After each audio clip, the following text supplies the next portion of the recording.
I'm just sitting here thinking, is there actually people that skip the intros to these videos? Do people actually skip my cold openings?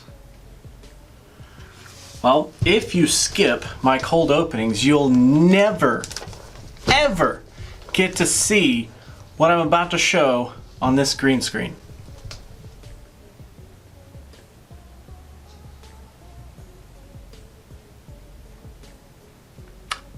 Whoa. What is going on, guys? So today we are back with another deep dive, diving deeper into the Rainbow Cup, and today we're looking at one of my favorite Pokemon to actually use in PvP at the moment, and that Pokemon is no other than Lanturn. So Lanturn is a water and electric type Pokemon, maxing out at level 40 with 15s across the board with a 2085 CP, which is that's a pretty hefty CP there for the Great League at least. So with a 0-1 attack, 13 defense, and 14 stamina at level 28, you can actually achieve a very even 1500 while staying underneath that 1500 cap and also having a really large stat product because of your IV spread there.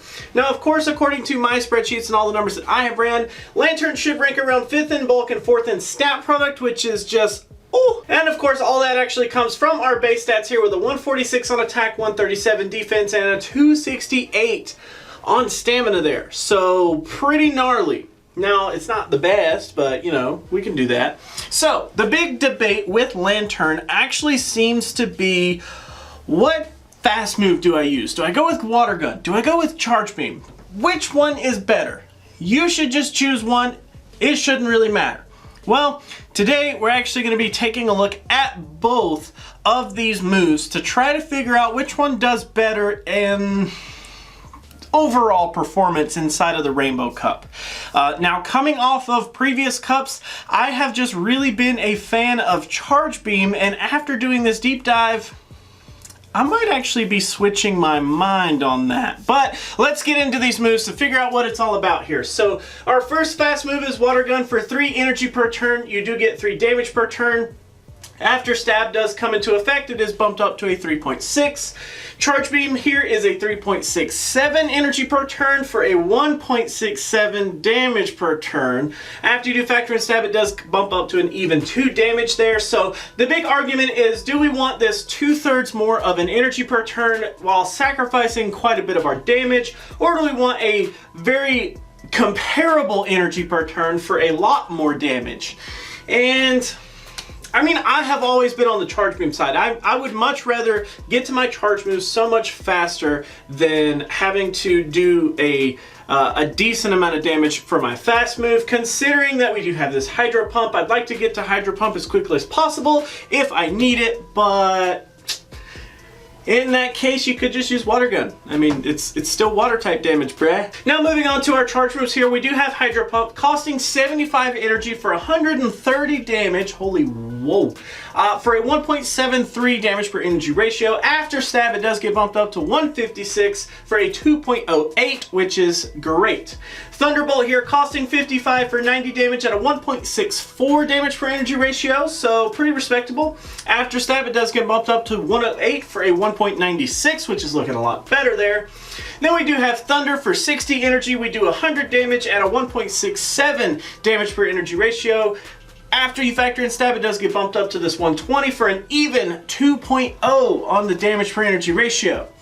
So, based on those charge moves, generally it's kind of accepted to just go with Hydro Pump and Thunderbolt. Considering that Hydro Pump is our only water type charge move, that one kind of makes some sense there, and then it just comes down to Thunderbolt or Thunder, considering that it's only a 0.04 difference in effectiveness.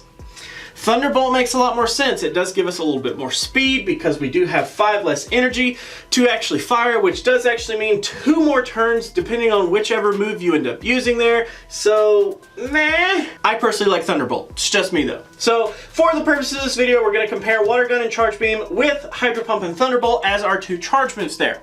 So, let's actually get into the shield scenarios here, where we actually start off with our 0 versus 0, which is where I don't have any shields, my opponent doesn't have any shields, kind of like a closing type situation, if you will. Water Gun, I didn't mark these, so let's do that. Water Gun is here on the left. as you can see, my terrible quick handwriting.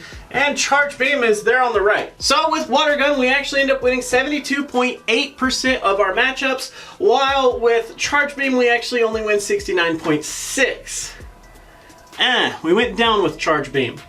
Then in our 2 versus 0, which is where I have both shields, my opponent actually doesn't have any, we actually end up winning 90.2% with Water Gun and 87% with Charge Beam. We went down again. Now, actually with this shield scenario, we're not too concerned about the high numbers that we're putting up here. We're actually worried about the opposite. If I have both shields, I really want to know which Pokemon just flat out still end up beating me. And no surprise here, a lot of the grass types show up in this category. Because we do carry a weakness to grass types, we are going to basically take a lot of super effective damage from those. And no matter which fast move we choose, we really don't have a good way to combat the grass types. So we end up having some trouble there. Our next shield scenario is actually this 0 versus 2, which is where I don't have any shields, but now my opponent actually has 2 shields. We actually end up winning 15.2% with our Water Gun, while Charge Beam wins 0%. No! So what that actually ends up telling us is that Charge Beam kinda gets just wrecked here. With this scenario though, we are actually concerned about the ones that we win against, because if the opponent actually has both shields, that means that these Pokemon are still gonna end up falling to us. And with Water Gun, it makes a lot of sense here that a lot of the actual fire types show up here. That's no big surprise. Not all the fire types, mind you, but quite a few of them. And then in Charge Beam, 0 wins is nothing. Next shield scenario is actually our 2 versus 2, which is where I have both shields, my opponent has both shields, kind of like a opening type situation, if you will. With Water Gun, we end up winning 45.7%, with Charge Beam only 44.6%. So in every single category, we're actually worse with Charge Beam. Alright, so now let's actually get into our matchups here, and of course we are continuing with this trend of actually going up against the top 24 meta Pokemon in the Rainbow Cup according to PvPoke. So we are going to build our Lanturn here with Water Gun, Hydro Pump, Thunderbolt, and then we're just going to do a custom battle with multi-battle, and then a custom group, and then we're just going to run down here. We're going to quick fill with this Rainbow Cup meta. As you can see, it puts all the meta Pokemon there. We're just going to hit battle, and wham, here we go. So, we actually end up having a win up against Mantine, Magcargo, Fortress, Ninetales, Blastoise, Charizard, Lapras, Azumarill, Magneton, Slowbro, Typhlosion, Slowpoke. Now, all of that's actually with Water Gun. Yeah, that's... there's a ton of water Pokemon that we still end up beating even though we have Water Gun there. Because PvPoke actually does put Lanturn with Water Gun as the meta choice here, we actually end up tying up against ourselves. Then we start to lose up against the Raikou, the Raichu, Kingdra, Venomoth, Beedrill, Umstar, Quagsire, Venusaur, Exeggutor, Meganium, and Victory Bell are all losses there. Of course, the grass types rounding out the bottom, which does make the most sense considering we do have the biggest weakness to them. Now, if we go back up here and we actually choose Charge Beam, mind you, before I hit battle, we have 12 wins and 11 losses. If we hit battle, 13 wins and 10 losses. Ooh, okay, so what's changed? I'm gonna do some editing magic here. I'm gonna snap my fingers and the board will have all of the changed matchups actually circled. You ready? Alright, so with all of the changes here, you can see I've circled several different Pokemon. Let's actually go through these really fast though. So if we start from the top, we do still have our win against Mantine and Magcargo. Magcargo here is number 8 this time. We don't actually have a win against Fortress though. As you can see, Fortress becomes a loss. Now it is a close loss. Let's actually click on this and let's see how much HP. It wins with 2 HP. So in a real world scenario, it may be a little different, and I do kind of see some people trying to use Heavy Slam out there. So if it uses Heavy Slam, we actually may have a chance. But in any case, we do actually forfeit a match with Fortress there. We retain the Ninetales, Blastoise, Charizard, and Lapras matchup, like we said. But here, we actually end up tying up against Azumarill. What? So even if we had Water Gun doing resisted damage to the Azumarill, when we have Charge Beam doing super effective damage to Azumarill, we actually end up tying rather than flat out winning. That actually goes to show you how much more damage you have just with water gun rather than with freaking charge beam. And that, I think, really starts to put it in perspective for me on which moveset, like how powerful water gun is compared to charge beam. Not necessarily which moveset is better or worse, but it really does start to put into perspective the amount of damage that water gun actually does carry. So then after that, we do actually have a change with Magneton here. You can see we do actually lose that matchup this time. And then we retain the Slowbro, Typhlosion, and Slowpoke. Okay. Lanturn up against ourselves, as you can imagine, with Water Gun being resisted by us as Lanturn. If we run the Charge Beam variant, we can beat the other Lanturn, which is okay there. We do retain the Raikou and the Raichu matchups. Kingdra actually gets switched to a win, as you can see here. We do actually do better than that. I'm assuming just because of the raw speed that we have, it actually makes it a little bit better. Also, Water Gun would be super duper resisted, right? And then Charge Beam's gonna be neutral in that matchup? Somewhere along those lines. I don't actually know, like, off the top of my head, but hey, we do end up winning the Kingdra. Then we actually retain that Venomoth loss, but Beedrill actually shifts here. So as you can see, Beedrill, we've just barely win. Let's actually see how much HP here. 7 HP for us, so that's really, really close. Beedrill, while close, it still is a win. Then we actually end up winning the Amistar matchup as well. You can see it here, it's a pretty clear win, which is great. But then we actually still retain the Quagsire, Venusaur, Exeggutor, Megadium, and Victory Bell. Those I can understand. Quagsire, ground type fast move, makes a lot of sense. And all of the grass type, using grass type fast moves is great, while Exeggutor actually whipping out that Confusion, which is just huge resisted damage, and then it has Seed Bomb. You get that. So, that makes it really interesting though. That's a really, really interesting situation, because even though we're using a moveset that has worse numbers, up against the meta, we actually end up doing just one matchup better with Charge Beam rather than we do with Water Gun. Very, very interesting. So, based on this, I would say that if you plan on running Lanturn, one of the only good reasons that I could see to run Charge Beam is if you are afraid of other Lanturn matchups and you don't have Lanturn itself covered, then possibly running Charge Beam makes sense. If you are trying to also cover just some odds and ends like Beedrill, Kingdra, and Amistar, then hey, that makes sense. But if you really do need the Azumarill, the Fortress matchup, like tied down, then it may make more sense to just run with Water Gun there. So it kind of depends on what your team really needs and which way you should kind of run your Lanturn here.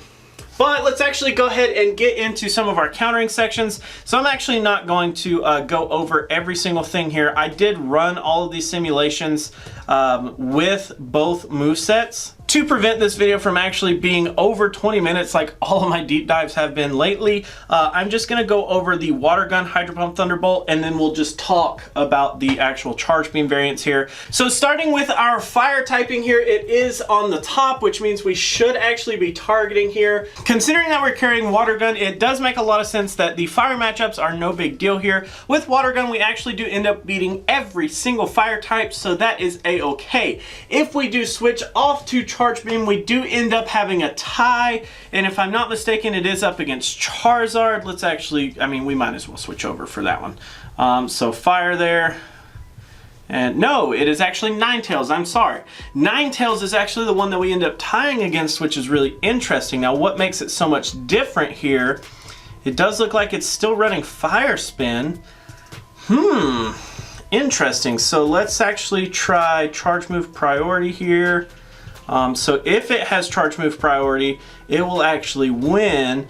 Whereas if we have Charge Move Priority, we can actually win. So that one is, I mean, that's a tie if I've ever seen one, because that literally means either we have Charge Move Priority and we would win that matchup, or we don't have Charge Move Priority and we wouldn't win that matchup. But if you plan on running Water Gun, then it's an a-okay matchup either way. Next, moving on to the actual water typings here. So with Water Gun, we actually end up winning around 50% of these. And a lot of these are just kind of like, So the ones that we end up losing up against, it looks like they actually have some way of being able to do super effective damage to us while we're going to be doing resistant damage to them, or at least they're going to be able to do neutral. So like Gyarados here, probably going to be running that Dragon Breath, as you can see. Quagsire here, going to be running Mud Shot, of course. It's going to be able to tear us up. Poliwrath actually going to be running probably a Mud Shot. It just kind of seems like a lot of the ones that we lose to, we actually just end up taking neutral damage in a lot of the situations. Then for the ones that we win against, it just kind of seems like we win against the ones that we can still get to our Thunderbolt relatively quickly here,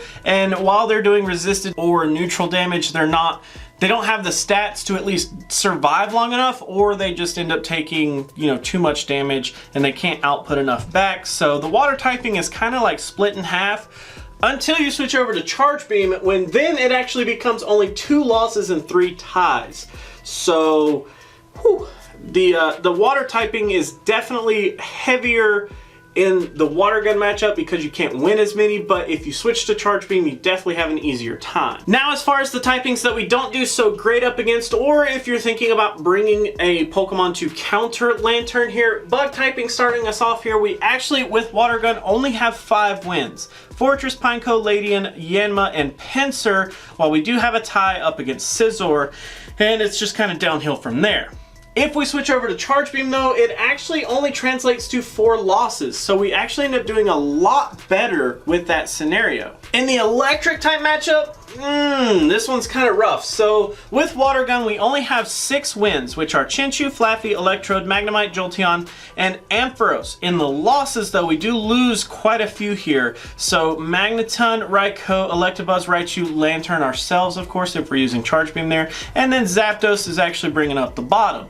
If we switch over to Charge Beam, it actually becomes 5 wins, so we end up not as good, and then 2 ties actually spawn up. So it kind of gets a little rockier whenever we're going into the Charge Beam. We actually lose a win, and we then become 2 ties. So kind of Our last typing here is Grass, and with Water Gun, as you can see, we actually do have a chance up against the Celebi. Now, I don't foresee Celebi actually being used very much, but other than Celebi, it's a total manslaughter. Unfortunately, if we switch over to Charge Beam, we forfeit that match with Celebi, and it just gets even worse. We still end up losing to all of the grass types. So what do you guys think? After seeing some numbers, what do you guys feel between Water Gun and Charge Beam? Honestly, I think this month may be the first month that I want to run Water Gun instead of Charge Beam. Charge Beam is, yes, it's a little bit more kamikaze, but the team that I was planning, I wasn't really planning on Lanturn being kamikaze. I was planning on him being a water type. So I think I actually may have to switch over to Water Gun, even though I'm gonna end up losing a couple of different matchups rather than with Charge Beam. It's a difficult situation. So let me know what you guys think about Charge Beam versus Water Gun. Which one do you like better? I think in this cup, I really do. I am leaning towards Water Gun at this point. I love Charge Beam so much, don't get me wrong, but I think the Water Gun may actually take it here. So that is actually going to be it for today, guys. Thank you so much for hanging out. Thanks so much for watching. Always remember that if you have a deep dive, you can let me know what you want down below. Actually, if you want to see here, this is what's coming up. All of these over here should be the top like rated Pokemon. I tried to make the thing like nice and neat for you guys so you guys can see it. But after that, that is basically it, guys. So thank you so much for hanging out. Thanks so much for watching.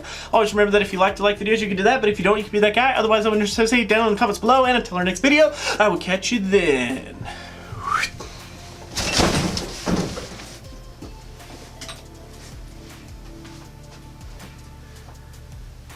I tripped over the light. It's not broken, don't worry.